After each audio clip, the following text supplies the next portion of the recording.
बैरागीपुर, एक ऐसा गांव जहां वक्त थम सा गया है। यहाँ की हवाओं में मिट्टी की खुशबू नहीं, बल्कि कुछ दबे हुए राजों की सड़न है। आज राघव 15 साल बाद अपने पुश्तैनी घर लौटा है, ये जानते हुए भी कि गांव के सन्नाटे के पीछे कुछ भयानक छिपा है। राघव, ये गांव इतना बदला बदला क्यों लग रहा है? और लोग हमें ऐसे क्यों देख रहे हैं जैसे हमने कोई कांड किया हो? सुमेर, यहाँ लोग अजनबियों से ज्यादा अपनों से डरते हैं। और तू तो उस घर में जा रहा है जिसका दरवाजा वर्षों से बंद है। संभल कर रहना। यार, गांव वाले भी ना वही पुरानी भूत प्रेत की बातें। वो सिर्फ एक खाली हवेली है भाई, और कुछ नहीं। तभी रास्ते में गांव का एक बुरा आदमी मिलता है। रुक जाओ साहबजादे, अंधेरा होने के बाद उधर जाना मना है। जो भी गया वो कभी पूरा वापस नहीं लौटा। क्या काका, भूत प्रेत ये सब मनगढ़ंत बातें हैं। मैं सिर्फ अपनी जमीन देखने आया हूँ। इन बातों से मुझे मत डराइए। डर मुझसे नहीं, उस प्यासी से डरो। याद रखना बेटा, रात को अगर कोई पानी मांगे तो गलती से भी पीछे मुड़कर मत देखना।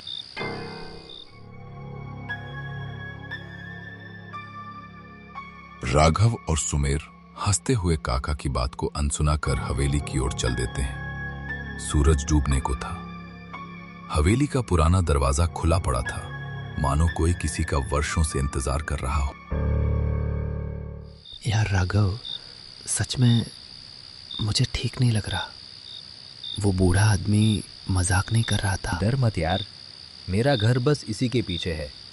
आज रात यहीं रुकेंगे, कल सुबह सब ठीक हो जाएगा। कुछ ही दूरी पर वो पुरानी हवेली खड़ी थी, झुकी हुई, टूटी हुई, जैसे अंधेरे में भी सब देख रहा हो। दोनों थके हुए गांव के एक खाली घर में आराम करने के लिए रुकते हैं कि तभी अचानक हवेली से एक धीमी खींची हुई पूरी हंसी सुनाई दी। राघव, ये क्या था यार? पता नहीं, लगता है कोई बूढ़ी औरत है। दोनों बाहर निकलते हैं। चारों तरफ सन्नाटा, जैसे पूरा गांव खामोशी में खो सा गया हो। तभी हवेली से एक आवाज आती है। राघव बेटा, तुम 15 साल बाद आखिर घर लौट ही आए। राघव, ये जगह ठीक नहीं है, चल यहाँ से। राघव पूरी तरह सुन्न पड़ चुका था, क्योंकि वो आवाज उसकी माँ की थी। माँ? भाई पागल मत बन। काका ने क्या कहा था याद है? और तेरी माँ तो शहर में है, वो यहाँ इस खंडर में कैसे हो सकती है? लेकिन राघव पर जैसे किसी ने सम्मोहन कर दिया था, जैसे वो इस दुनिया में होकर भी कहीं और था। सुमेर ने राघव को वहां से जैसे तैसे ले गया।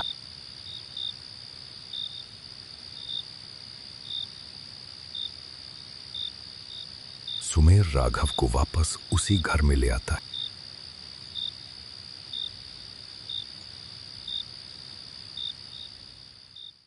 आज रात यही रुकते हैं, कल सुबह होते ही इस गांव से निकल जाएंगे। फिर कभी इस मनहूस गांव में लौटकर वापस नहीं आऊंगा।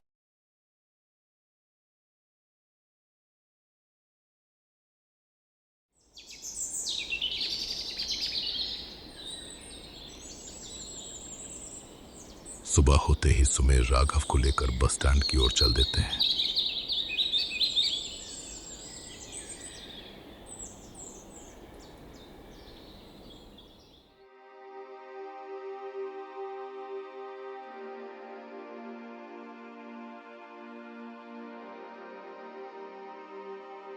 बस स्टैंड पर चारों तरफ अजीब सी शांति छाई हुई थी।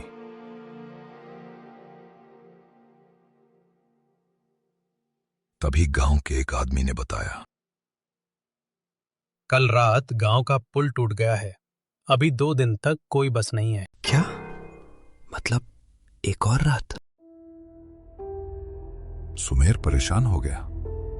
पर राघव के चेहरे पर एक अजीब सी मुस्कान थी, जैसे वो सब जानता हो।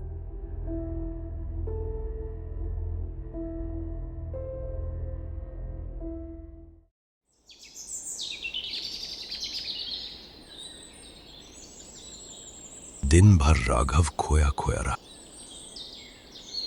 कभी हवेली को देखता तो कभी हवा को सुनता।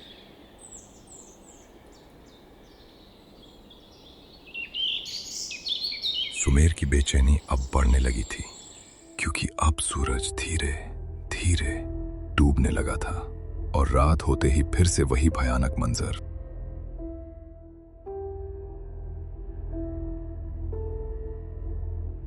शाम ढलते ही दोनों फिर से उसी टूटी हुई घर में आते हैं।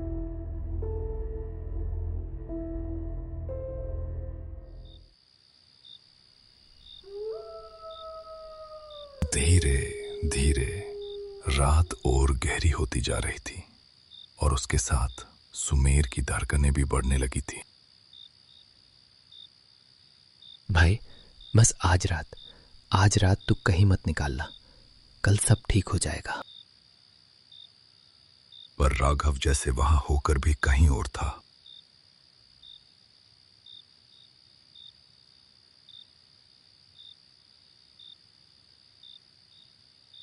आधी रात के बाद जब सुमेर नींद से जागा तो उसकी आंखें खुली की खुली रह गईं, क्योंकि राघव वहां नहीं था। सुमेर झट से दौड़कर बाहर की ओर भागा।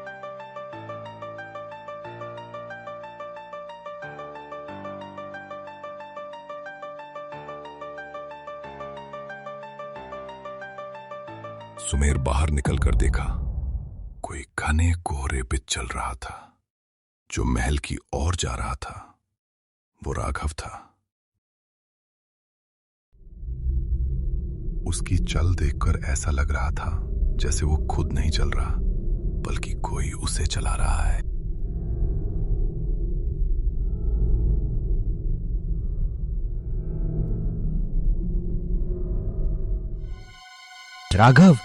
राघव रुक, राघव उधर मत जा।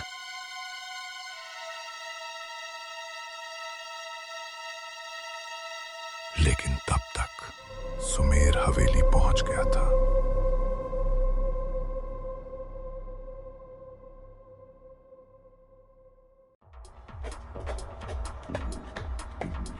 सुमेर जब तक हवेली पहुंचा, राघव हवेली के अंदर जा चुका था। सुमेर ने कसम खाई, आज चाहे जो भी हो, अपने दोस्त को यहां से वापस लेकर ही जाऊंगा।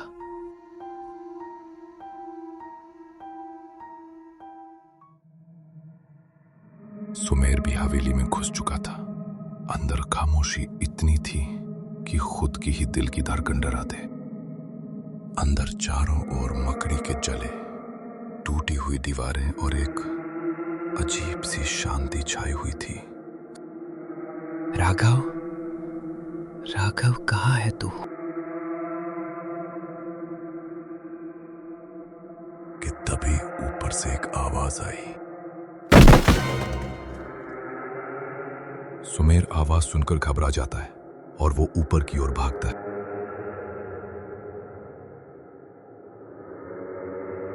सुमेर ऊपर पहुंचकर देखा, राघव जैसे किसी से बात कर रहा था। सुमेर का होश उड़ गया, क्योंकि पूरे हवेली में सिर्फ वो दोनों ही थे।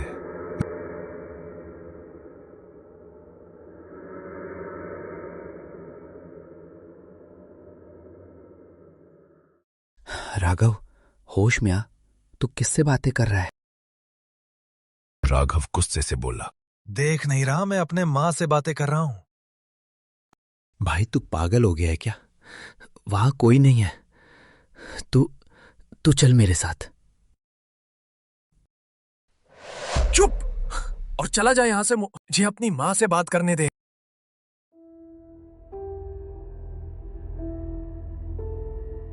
सुमेर धीरे धीरे दर्द से उठता है। राघव का बर्ताव देख सुमेर समझ गया कि वो पूरी तरह से चुड़ैल के वश में है।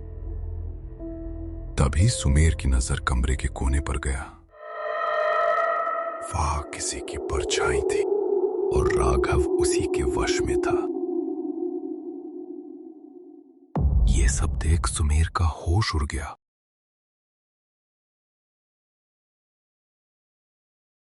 तभी सुमेर की नजर पास में पड़ी एक घंटी पर गया।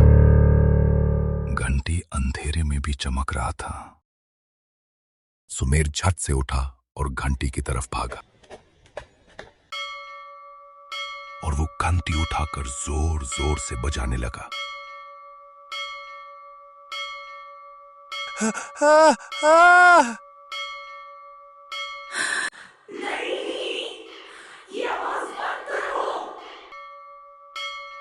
घंटी की पवित्र आवाज सुनकर चुड़ैल वहां से भाग गई और राघव बेहोश होकर गिर गया।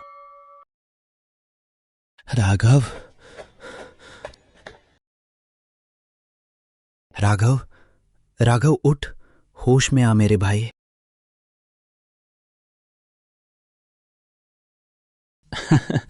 यार, तू होश में आ गया।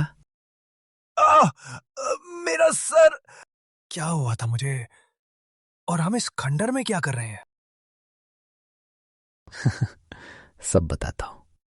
पहले इस मनहूस जगह से बाहर निकल।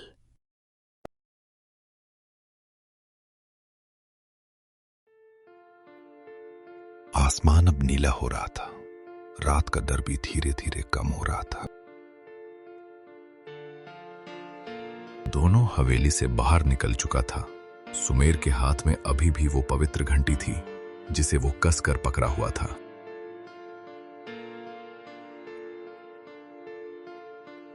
राघव अभी भी थोड़ा घबराया हुआ था, लेकिन अब होश में है। सुमेर, समझ नहीं आ रहा मुझे क्या हो गया था। और हम उस हवेली के अंदर कब गए?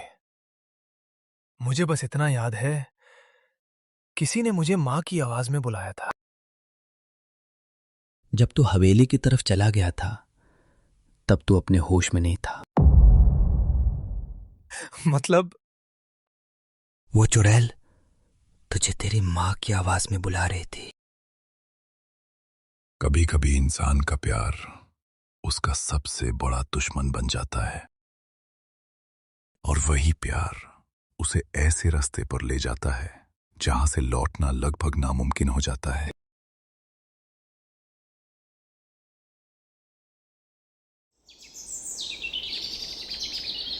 धीरे धीरे सूरज की हल्की रोशनी फैलने लगी थी और दोनों अब गांव के सड़क की तरफ जा रहे थे। यार, मैं सच में उससे बात कर रहा था। हाँ, तब तो अपने वश में नहीं था। यह घंटी मुझे उसी हवेली में मिली थी और जब मैंने इसे बजाया तब उसका असर तुझ पर से टूटा गया और वो चुड़ैल भाग गई। अगर तू नहीं होता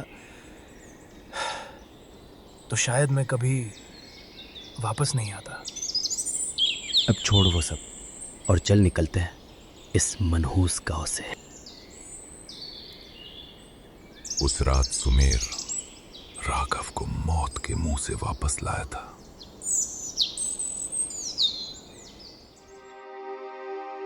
कहते हैं आज भी बैरागीपुर में रात के सन्नाटे में किसी की आवाज आती है, और जो भी उस आवाज को पहचान लेता है उसे वो चुड़ैल अपने वश में कर लेती है। फिर वो हमेशा के लिए गायब हो जाता है।